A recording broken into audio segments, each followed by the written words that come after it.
સુરતના નવનિર્મિત થયેલા અરેઠ તાલુકામાં લાખો રૂપિયાનો ભ્રષ્ટાચાર આચરવામાં આવ્યો હોવાની ઉઠી રાવ જાણવા મળી રહ્યું છે કે આ ભ્રષ્ટાચાર અરેઠ તાલુકાના પાતલ ગામે આચરવામાં આવ્યો છે।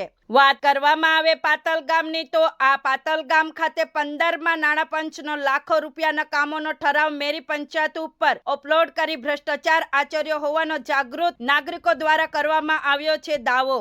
જો કે આ ઠરાવને 30 નવેમ્બર 2025ના રોજ મેરી પંચાયત ઉપર મૂકવામાં આવ્યો હતો અને રૂપિયા 54 લાખના વિકાસના કામોને ઉઘાડવામાં આવ્યા છે। ત્યારે આ ઠરાવ બાબતે ગામના જાગૃત નાગરિકો જાણ થતા 19 જાન્યુઆરી 2026ના રોજ તલાટી ક્રમ મંત્રી પાસેથી લેખિત અરજી દ્વારા માહિતી માંગવામાં આવી હતી। તે દરમિયાન તલાટી ક્રમ મંત્રીએ ઠરાવ બુકની ચકાસણી કર્યા બાદ 30 નવેમ્બર 2025ના રોજ વિકાસના કામો માટે કોઈ ગ્રામ સભા યોજી ઠરાવ કરવામાં આવ્યો નથી તેવો જવાબ 19 જાન્યુઆરી 2026ના રોજ અરજદારને આપવામાં આવ્યો હતો। ત્યારે સવાલ એ ઊભો થાય છે કે આ ઠરાવ કેવી રીતે થયો અને તેમાં તલાટી કમ મંત્રીના સહી સિક્કા આવ્યા ક્યાંથી? તો આ ઠરાવમાં જણાવ્યા મુજબના વિકાસના કામો સ્થળ પર થયા છે કે પછી કાગળ પર જ આ વિકાસના કામો પૂરા થયા છે?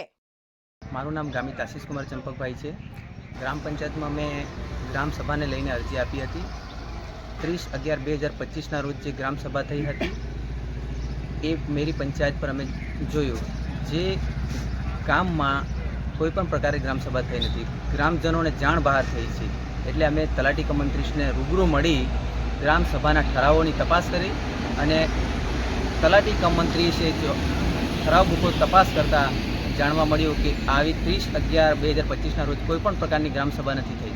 તો અમે તલાટી કમ મંત્રી પાસે લેખિતમાં અરજી આપી અને લેટર પેડ પર લખી માંગ્યું કે આવી ગ્રામ સભા ના થઈ હોય તો એક અરજી લખી આપો, જે અરજીના કારણે અમે તાલુકા વિકાસ અધિકારીને જાણ કરી।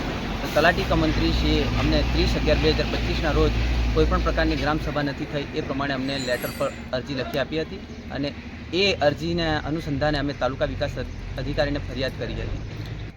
એ ઠરાવો જોતાં જણાઈ રહ્યું છે કે અગાઉ ગત વર્ષે જે ઠરાવોના કામો થયા છે એ જ ઠરાવો અત્યારે કરવામાં આવેલા છે એટલે અમને પૂરેપૂરી શંકા છે કે મોટા પાયે ભ્રષ્ટાચાર થયો હોય એવું અમને લાગી રહ્યું છે। શું માંગ છે તમારી આ બાબતને લઈને? આ લઈને ઉચ્ચસ્તરીય તપાસ કરવામાં આવે એ જ અમારી માંગ છે। આ બાબતે સત્ય શું છે જાણવા માટે જાગૃત નાગરિક દ્વારા 20 જાન્યુઆરી 2026ના રોજ તાલુકા વિકાસ અધિકારીને લેખિત રજૂઆત કરવામાં આવી હતી અને કરવામાં આવેલ 21 કામોનો બોગસ ઠરાવનો સંદર્ભ તપાસ હાથ ધરવામાં આવે તેવી માંગ કરવામાં આવી હતી। ત્યારે જોવું એ રહ્યું કે લાખો રૂપિયાના વિકાસના કામોનો ઠરાવ કરી તલાટી કમ મંત્રીના સહી સિક્કાનો ઉપયોગ કરનાર વ્યક્તિ ઉપર અધિકારીઓ દ્વારા કાર્યવાહી કરવામાં આવશે કે કેમ? શું વિકાસના કામોનો ઠરાવ કરી ભ્રષ્ટાચાર આચરનારી સામે કોઈ ફોજદારી કાર્યવાહી કરવામાં આવશે કે કેમ? આ તમામ પ્રકારના સવાલોના જવાબ લોકો સમક્ષ ઉજાગર કરાશે કે પછી પડદા પાછળ લેતી દેતીમાં ખપાવી દેવાશે તે જોવું રહ્યું। મારું નામ નીતિનભાઈ હરીશભાઈ વસાવા છે।